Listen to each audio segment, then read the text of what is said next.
All right, we're live here at Buffalo Trace Distillery for another episode of Whiskey Wednesday. Today it looks like we're talking about fermentation and our expansion with Master Distiller Harlen Wheatley. Harlen, how you doing? Yeah, doing good. Today we're going to talk a little bit about our current fermenters and all the things we're doing in here, and then we're going to touch on a lot of the work that we did over the last 12 months to expand the operation. We're under about a $200 million distillery expansion where we're focused on the distillery operations. We started with cookers. We replaced all of our cookers and expanded that operation to allow us to make, more than double our current capacity. And then the next thing for us was fermentation. So we only had 12 fermenters, existing fermenters, and they were all put in about 1940. They've served us well, done a great job over the years, but that was our limiting bottleneck. So we decided to expand that operation, and after we're done with that expansion, the next thing is distillation. And we talked over the last few weeks about us adding on to our existing still house and putting in another still. So all this is in an effort to continue to expand our operations while maintaining the quality. So what I mean by that is, it's a great idea to expand, but we got to do it in the same way. So you'll see today when we talk about our new fermenters, we stuck with the same dimensions. We stuck with the same operations on cookers with vacuum cooling. We stuck with the same still design because we're happy with our flavor profile. We're happy the way the processes are, but we want to preserve that and expand it at the same time. So we'll talk all about the fermenters today. Okay. These are 92,000 gallon fermenters, and we're pretty lucky that we have that kind of capacity. We're able to cook. We fill 5 of these fermenters every single day, and we empty 5 every day. And that takes us about 24 hours to get all that done because we're running that through our column, and it takes that long to put it through our still. So with the additional still house and still operations, we'll be able to more than double our operation and be able to make more whiskey. Okay. One thing, Harlen, I know it's really loud in here, and our service might not be the best. So let's go ahead and move on down, and we'll get into the newer room, just in case. Yeah. All these fermenters are in different stages. It takes 3 to 5 days to complete a fermentation. So we'll empty those fermenters out and start filling those fermenters back up, and then they sit, like I said, up to 5 days as they ferment.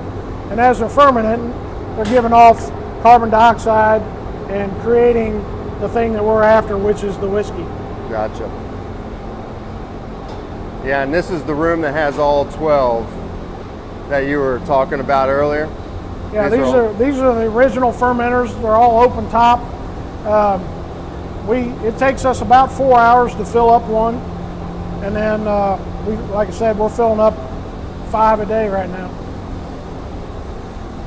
Oh, and the smell in here is it's incredible. And like I say, these are at different stages. So if you notice, this fermenter is about ready to distill. We'll pump this out later today.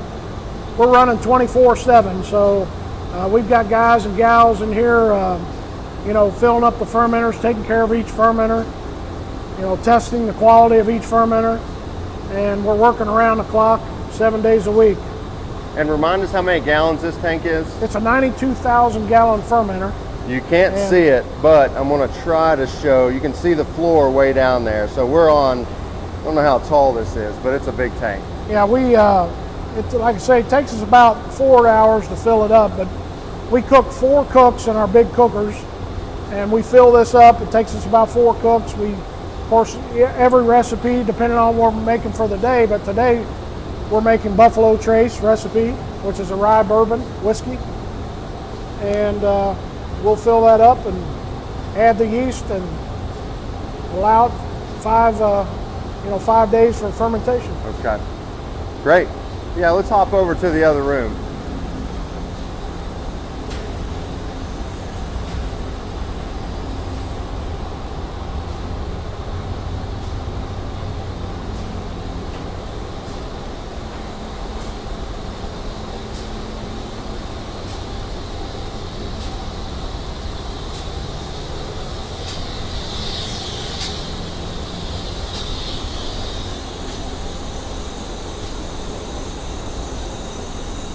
Great. So we have the 12, and then like I said, we're pretty fortunate to be able to have the room to expand. And this was actually our original bottle shop, and where we, spent 40, 50 years in here bottling our operations, and we decided to move our bottling operation, which was part of the expansion. We had to move them out into another building, and then this building was actually a little bit too short. So we literally had to jack the roof up about 10 feet. And then once we got the roof up, we were able to squeeze in the fermenters. And like I said, we stuck with the same size fermenters. And if you look down the row, now we have 24 fermenters. So wow. we basically doubled our fermentation capacity. And we do have another spot picked out for adding an additional set of fermenters. That'll be phase 3. But what this does is it allows us to maximize our efficiency on the 24 fermenters. Once we get our still expanded, we'll be able to distill a lot more whiskey. Gotcha. So today we're in the middle of filling 5 of these fermenters up. We'll walk back there in a minute. Okay. But we use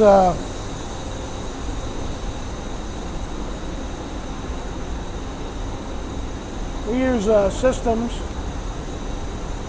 to watch the levels, watch the temperatures, making sure that our recipes are right, and we're able to check them on a continuous basis, and we're constantly monitoring for quality and testing. So it's really important for us to be consistent from batch to batch, and make sure the weights are accurate, and that's what it's all about for us, is consistency. Because we have, for us, we have so many different recipes.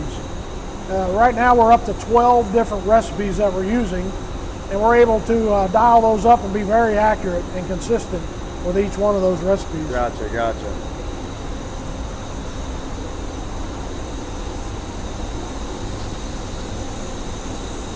I'm going to take a peek inside one of these, Harlen. Go ahead. Now this one, we just filled it up today, so we're finished up, and it'll start by tonight. It'll be rolling and fermenting pretty well. Definitely a big difference in this and then what we just saw in there. And how long were those in the tank, the ones before? Yeah, the first set you looked at, we had just filled them the day before. Okay. And then the last one that you looked at in there was completely finished and ready to distill. So this is brand new, just filled up today. Just filled no today. action. Well, there's action, you just can't see it. Can't see it. But you said by tonight it should be rolling pretty good. By tonight, you'll see the action. Okay. Yeah. And I'll apologize too if the connection's a little choppy or the sound's a little loud. We're surrounded by a lot of tanks in here, so just in case. So we're filling this one right now. You can see on the side there. Yep. We'll have that finished within probably another hour. We'll have it finished.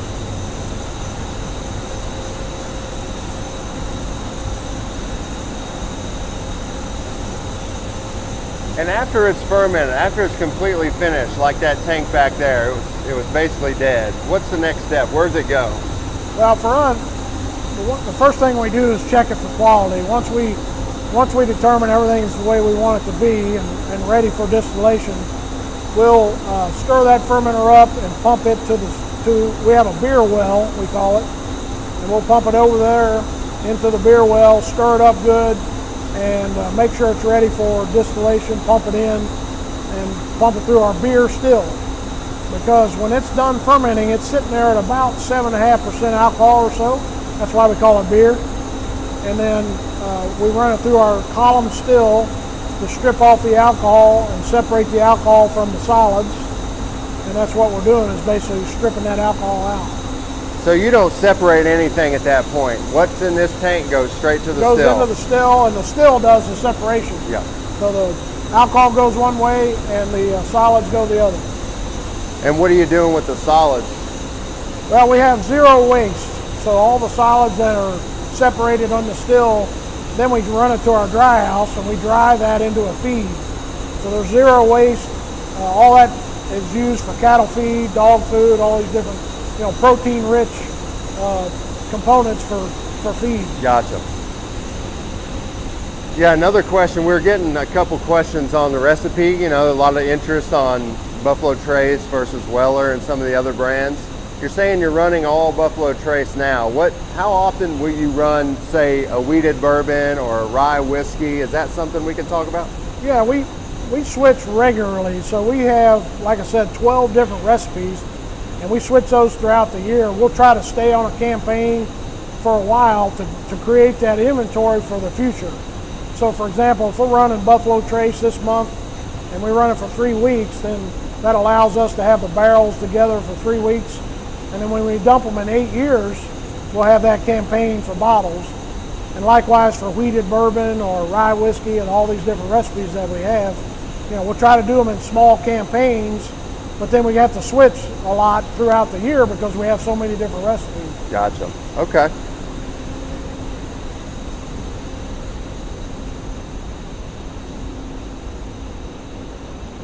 It's a little quieter on this end, but yeah, a lot quieter. And I'll tell you, last year about this time, we talked about fermentation and the expansion. I think there were only 6 of these, and yeah, looks like we were able to, you know, we actually started out with 4. Okay. And we got those done for the first initial part of the expansion. That was phase 1. And then phase 2, we added these last 8 fermenters, and that allowed us, like I said, now we can maximize our efficiency through our second still. Yeah, you might be able to see Part of through the phase floor 2. how tall these are. It's tough to see on this camera, but yeah, last year, if you go back and watch Whiskey Wednesday, these weren't here. They were getting built. Right, and we put them back into service in January of 21, and we're just rotating through, making sure everything's like it needs to be, and we'll be ready for that still when we fire it up next fall. We'll be ready. All this operation will be old hat by then, you know. Gotcha. So right now they're actually just still in test mode. Some of these are. Well, we're using them. We've been through test mode, and we're just rotating through all of them, making sure everything's working the way it should. Gotcha. But once we go into phase 2, we'll be filling instead of 5, we'll fill 8 of them at a time. So we'll have all 24 fermenters utilized at that Gotcha. point. And you're going to need that new still, so you need to double the distillation. Right. Yep. Gotcha. Yeah, it is a lot quieter back here. And if anybody's been on a tour recently, is this something they can see, or if they're coming soon? Well, not yet. It is. Okay. It will be part of a regular tour once we're off the COVID restrictions. But right now we're still limited on some of the locations due to employees' locations and Sure. things. But once we lift the COVID restrictions, then we'll be able to walk through just like we used to. Yeah. And this will be part of the regular tour. We have a nice area set up. We're getting ready for that because we have a nice area set up over on the other side where we can show videos and talk about fermentation and cooking, and we're looking forward to that day. It's not far from now. I would Yeah. say. Yeah, we get a lot of questions about tours, but we do have a lot of tours that are open now, and you can come and check out. They're just different tours. You may not get to see all these fermenters, but that's why we do Whiskey Wednesdays. You know, behind the scenes. You know, this is just kind of a view of all the new fermentation, and then, like I said, where it goes from here is our new expanded still house, which is coming soon. We're working on that every day. Yeah, You know, yeah, that's everybody's great. working hard to expand. Yeah, a lot of people working hard to bring more whiskey And then to all of us. you mentioned the tours. One of the things we were able to do is we're able to tie in our distillery operations directly to our tour center and our gift shop. Yeah, So if you walk through the back of the fermenters, this will probably be the start of a few tours okay. once we get everything open. Yeah, let's check it out. Let's just go right to the gift shop and see what it looks like from here. And what was this part of the building? It was just a before? corridor, but one of the things we were able to do is tie this into the back of the gift shop, which we'll show you, and then you can walk right into the operations, after a tour.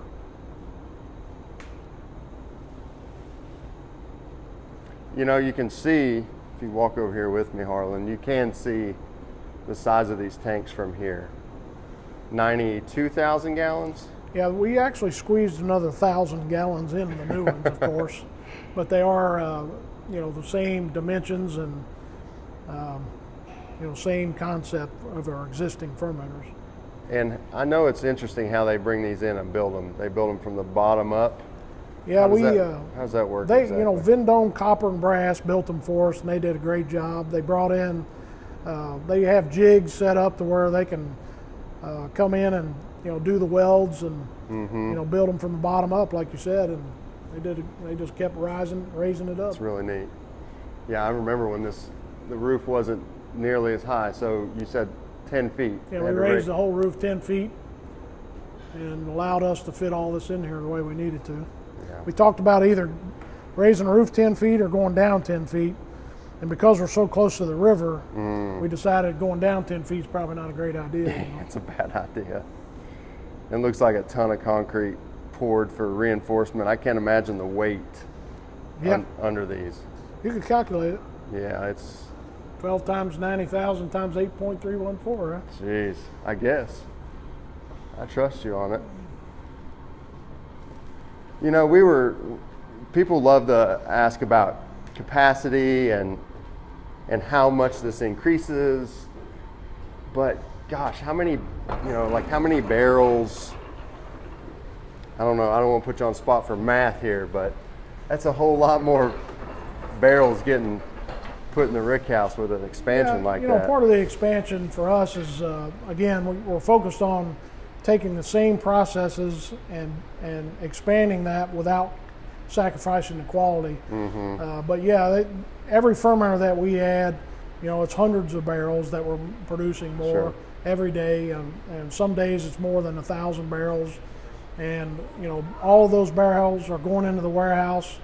We're expanding our warehouse operations. We're building one warehouse every 3 months, and that allows us to continue to age up our products, 8 years minimum on a lot of products. And so it just gives us that ability. So yeah, that's great. Let's just walk right around the corner here, and then we'll wrap it up. I know you got a busy day, but so a lot of folks chiming in as always, and a lot of questions flying in, but figured we'd end right here at the gift shop. But thanks Harlen for all your time. Is there any closing statements or words, anything you want to? Well, this is, we've been over here, but on Whiskey Wednesdays too, but this is a good example of, while we were down with COVID, we were able to renovate and expand our gift shop operations and our tours, and we're still giving, thousands of tours with COVID restrictions, everybody wearing masks, and the distillery and gift shop is still open or free to the public. We're open 7 days a week now, and that'll continue to expand as COVID restrictions are lifted. But we made good use of our time while we were down, and this expansion's really been great for us to be able to handle more people and make sure everybody's comfortable. Yeah, that's great. And I see a lot of do we call them giants of bourbon? Yeah. And with E.H. Taylor at the end, and George C. Stagg, William LaRue Weller, Mr. Pappy Van Winkle, Colonel Blanton, Elmer T. Lee, and Mr. Harlen Wheatley. Yeah. Well, I appreciate it, Harlen. Thank you so much, as always, and we'll see you again next time. All right, thank you.